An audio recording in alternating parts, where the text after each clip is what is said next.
The honeybee has been called the most important insect in the world.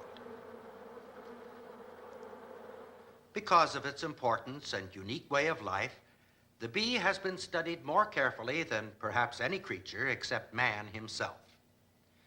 The results of these studies have been published in more than 30,000 books and articles. Here at the Moody Institute of Science, we have studied the bee for more than 10 years. Of course, in that time, we have barely scratched the surface. But the study has given us a profound appreciation of this remarkable insect. The bee is a social creature, and thus faces many of the problems of human society. Clean. When thousands of creatures live closely together, they either maintain rigid standards of sanitation or run the risk of disease and epidemic. In the hive, sanitation squads are constantly at work. Foreign material is quickly disposed of. Each one of the thousands of cells is thoroughly cleaned and even varnished after every use. The result of this constant vigil is a hive which is amazingly clean. And not only is it clean, the hive is air-conditioned as well. Daily and seasonal temperature fluctuations create a serious life and death problem. The larvae will die if the temperature in the brood area falls below 90 degrees or exceeds 97 degrees. Sensing organs on a bee's antennae can detect a temperature change of a ½ degree Fahrenheit. If the temperature goes down, the bees stoke their bodies with honey. A high metabolic rate quickly converts this honey into heat, and the collective heat of thousands of bodies provides a blanket of warm air. When the temperature soars, as it does in the summertime, water is collected and distributed throughout the hive. Vigorous fanning of the wings produces currents of air which evaporate the water, causing the temperature to go down. Notice how the bees station themselves to control the movement of the air. In at one side, out at the other.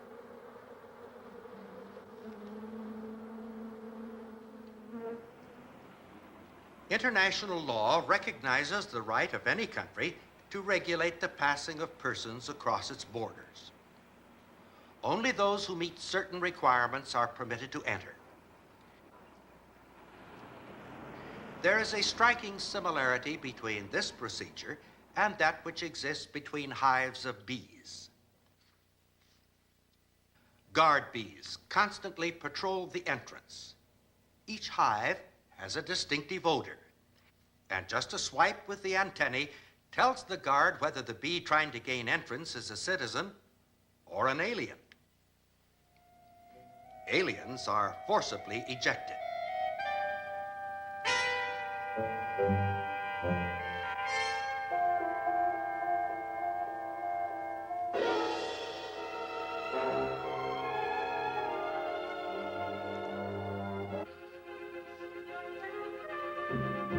The wasp made a deliberate effort to gain entrance to the hive, to rob the hive of honey.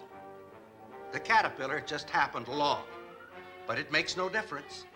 The penalty for intrusion is the same.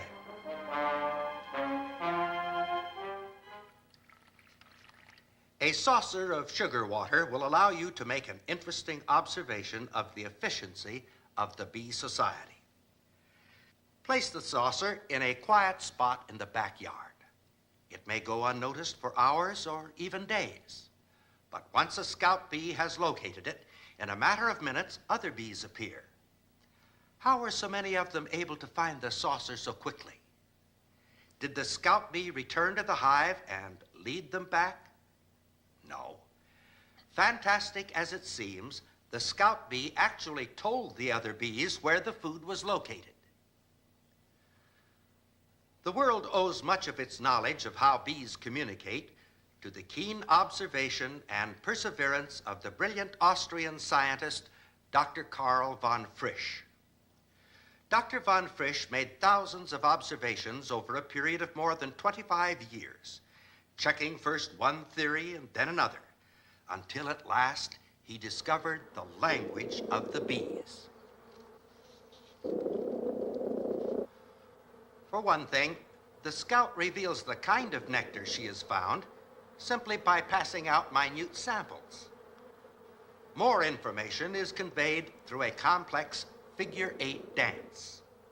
The waggle is the important part of the dance. The vigor with which the abdomen is moved from side to side indicates the sugar content of the food. The food may be just average, or it may be something to really get excited about. When a scout bee dances straight up on the honeycomb, she is telling the other bees they can find food by flying directly toward the sun. If food can be found by flying away from the sun, she dances straight down. By varying the angle of the dance, a scout can indicate a food source in any direction. 90 degrees to the right of the sun. 40 degrees to the left of the sun. But how is a bee able to follow bearings with respect to the sun? This would imply the bee has some kind of compass, and so she has. An amazing polarized light compass built into her compound eye. But if the bee is to find the food, she must know not only direction, but distance as well. Observe again the center portion of the dance. The length of time spent on the waggle and the number of pulses of sound emitted in each buzz are a measure of the distance to the food source.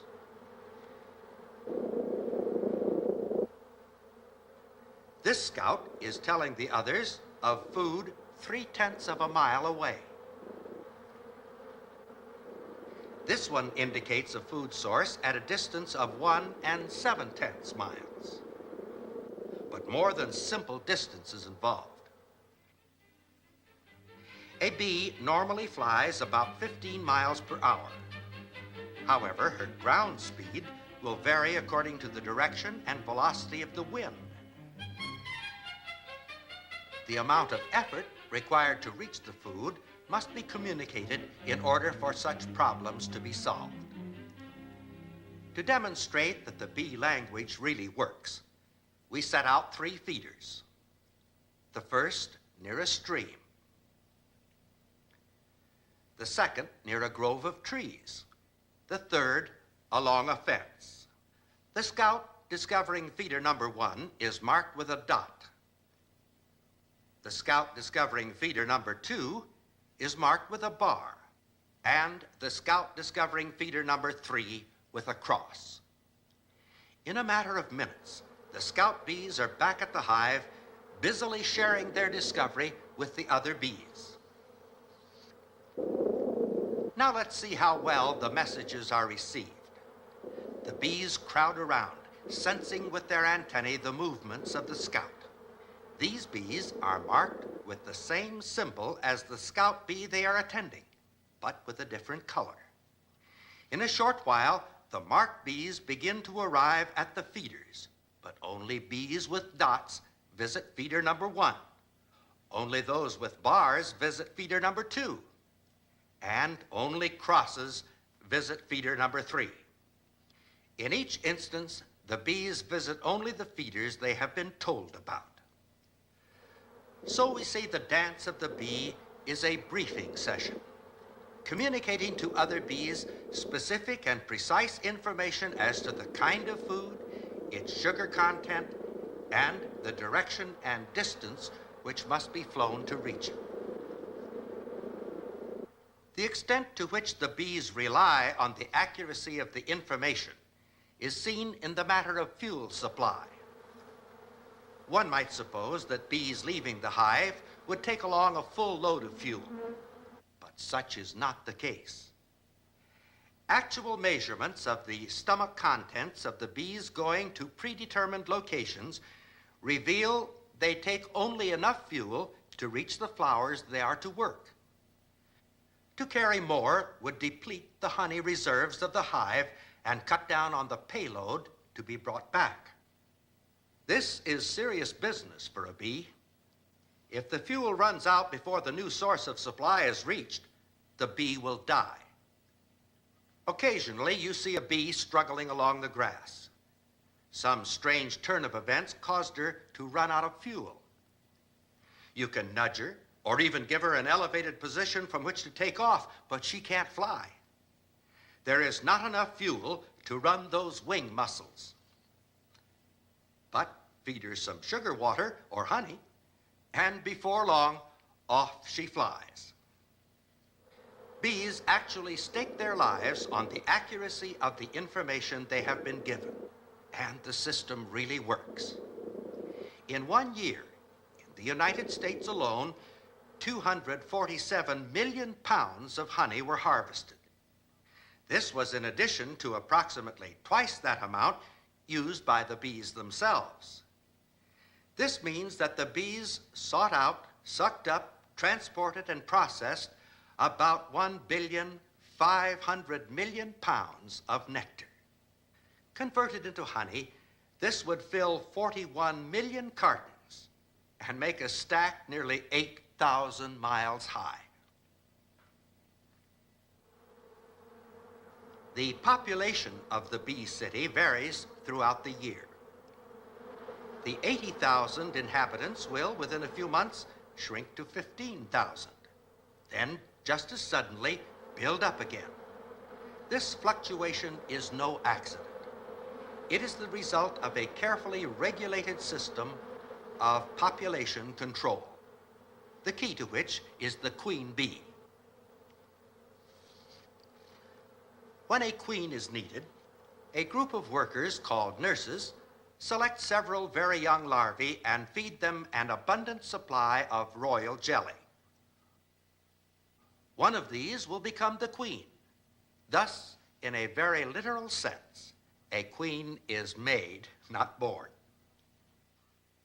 The cells for these larvae are enlarged so as to accommodate the greater size. The newly developed queen announces her arrival even before she emerges.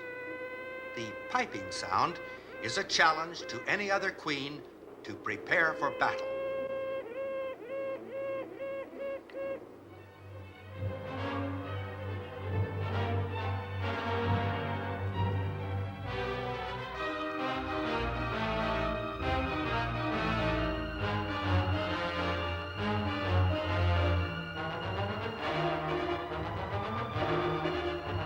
The queens engage in a death struggle until only one remains. And the remaining queen is a phenomenal egg producer, laying more than twice her weight in eggs in a single day. However, the queen has no control over the number of eggs she lays. This is determined for her. She is fed and cared for by the nurses. The more they feed her, the more she lays. By varying the amount of food she is fed, the nurses control the number of eggs laid and thus control the population. The eggs are laid one to the cell. After 3 days, the egg hatches. The larva never leaves the cell in which it is cradled, so all the food necessary for its development must be prepared and brought to it. This, too, is done by the nurse bees. During the next 6 days, the nurses will make thousands of visits to every cell. Think of it, thousands of visits to raise one bee. Yet there can be thousands of larvae all developing at the same time, each requiring a formula precisely controlled as to both the amount and content of the food. And the honeycomb, the home in which the larvae are raised, the storehouse for the nectar and pollen, is a marvel of construction. The material used, the beeswax, is of the bee's own manufacture. Honey is consumed in great abundance. Once they have gorged themselves, these building engineers assemble at the construction site. They join together, each bee clinging to the one above. These living ladders are made possible by strong hooks on the end of each leg. Hour after hour, they cling like this. The bees at the top supporting the combined weight of all those below, until finally, after about 24 hours, wax begins to appear as thin flakes on the abdomen. The bee then transfers the wax to its mouth, where it works and reworks it, all the while mixing it with a frothy liquid, resulting finally in honeycomb. This piece of honeycomb weighs just over an ounce, but it represents over 20,000 bee miles for collecting the nectar, over 100,000 bee hours for changing the nectar into honey and wax, and an additional 18,000 bee hours spent in working the wax into honeycomb, all according to a precise pattern, because the end result must be the most economical use of this very costly material. Now, if the bee were to build just one cell, the cylinder would be the ideal shape. It certainly fits the bee, and it has the greatest volume for the least amount of material. But when these cells are joined together, the advantages disappear. There is waste space between the cells. And what is more important, the sides of one cell do not form sides for an adjacent cell. Now, the pentagon would fit the bee reasonably well, but there is no way that pentagons can be put together so that all sides are common. This sharing of sides is possible with only three cross-sectional shapes: the triangle, the square, and the hexagon. However, the triangle provides the least amount of usable space for the amount of material used. The square is somewhat better, but still quite inefficient. The hexagon is the one ideal shape, and of course, it's the shape the bee uses. It provides the greatest volume with the least material, and it is by far the strongest. Employing this same type of construction, engineers have produced the world's largest grain storage elevator. The high-speed aircraft of today utilize the principle of the honeycomb in their construction. Cores of honeycomb-shaped material are bonded between face sheets, providing maximum strength for the least weight. Modern science, with its high-speed computers and intricate mathematical formulas, has not been able to improve on the efficiency of the honeycomb, the ideal structural shape. The honeybee has been amazingly successful in technical and mechanical things, an area, by the way, in which man has done very well indeed. But the bee seems to be successful in another area where man seems to be failing. In the bee society, there are no labor management problems, no strikes, there's no unemployment, there's no crime, no juvenile delinquency, no rebellion against authority. No one can doubt the efficiency of the bee society. We must recognize, however, that this is an utterly ruthless efficiency. There is no unemployment because bees practice total and absolute population control geared to economic conditions. There is no need for pension plans or medical care for the aged because the law of the hive demands that bees literally work themselves to death in 5 or 6 weeks, though capable of living for years. If the queen bee is unable to lay the required number of eggs, she is stung to death.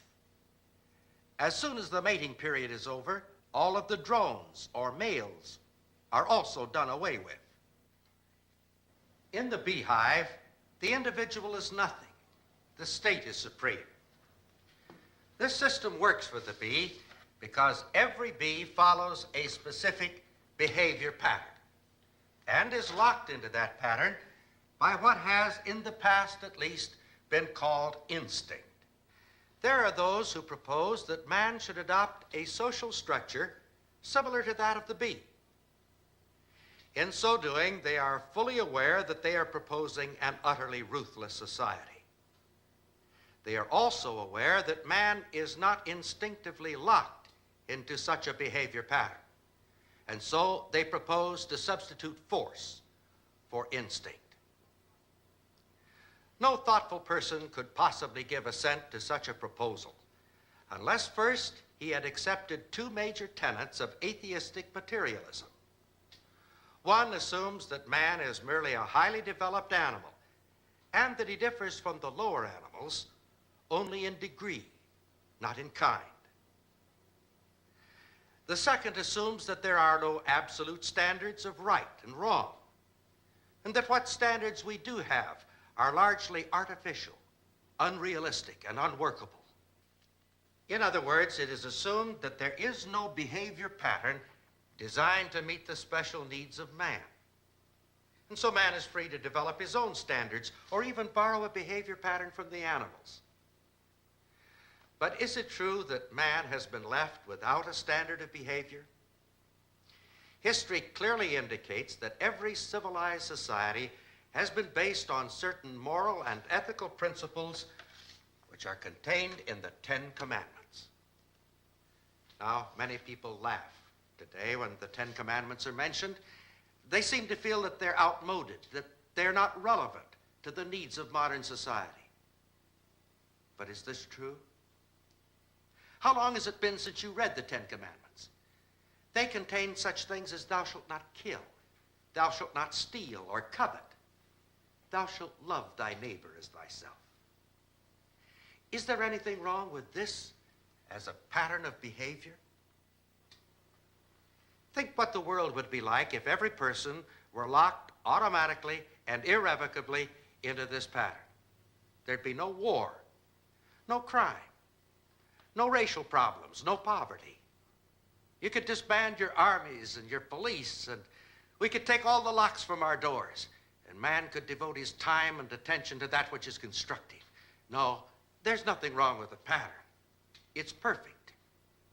Our trouble stems from the fact that man is not following this pattern. In fact, there is every evidence to support the conclusion that man, by himself, is morally incapable of following this pattern. But why? The interlock is missing. Is this an accident or an oversight? Now, if a tiny insect could be locked into this behavior pattern, certainly an omnipotent God could have locked man into this pattern. And yet, as we look around us, it's quite obvious that man isn't locked into any pattern, certainly not this one.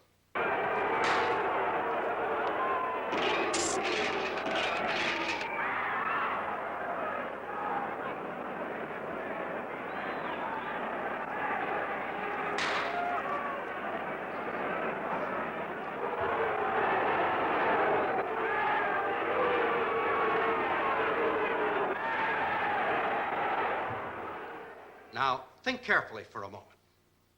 If God had locked man into a behavior pattern, he would have robbed man of that which makes him a man. He would have robbed him of his free will and his power of choice. Instead of a behavior interlock, God has provided for man something infinitely more wonderful. God offers to link man to himself in a warm, personal, vital relationship. The possibility of this relationship is the ultimate, the crowning difference between man and animal. Students of animal behavior have never discovered the slightest evidence of a God consciousness in any animal. On the other hand, man is described as incurably religious. This hunger in the heart of man to know God is universal. In some parts of the world, this God hunger is brutally suppressed. In others, men try merely to ignore it. In still others, it is warped and twisted almost beyond recognition. But this basic need in the heart of man is universal. Without this vital relationship, man is incomplete, insecure, disturbed. God has made no provision for man's happiness or success apart from this relationship, because God never intended that man should live without it. The Bible, the Word of God, sets forth in precise language the conditions upon which this relationship with God can be established. The first is an acknowledgement on our part that we're unable to keep the 10 Commandments, that we're sinners, that we need help. The next is a step of faith, that we receive this relationship with God as a gift. In John 1:12 we read, "But as many as received him," that is Jesus Christ, "to them gave he power to become the sons of God, even to them that believe on his name." This is God's solution to the problem of human behavior. It deals with the problem at its source, not the group, but the individual. Can this relationship with God solve the problems of the world? Well, it can solve the problems in that part of the world for which you are primarily responsible, your own life. And then it can spread to others as you become a living witness to the power of God to transform a human life.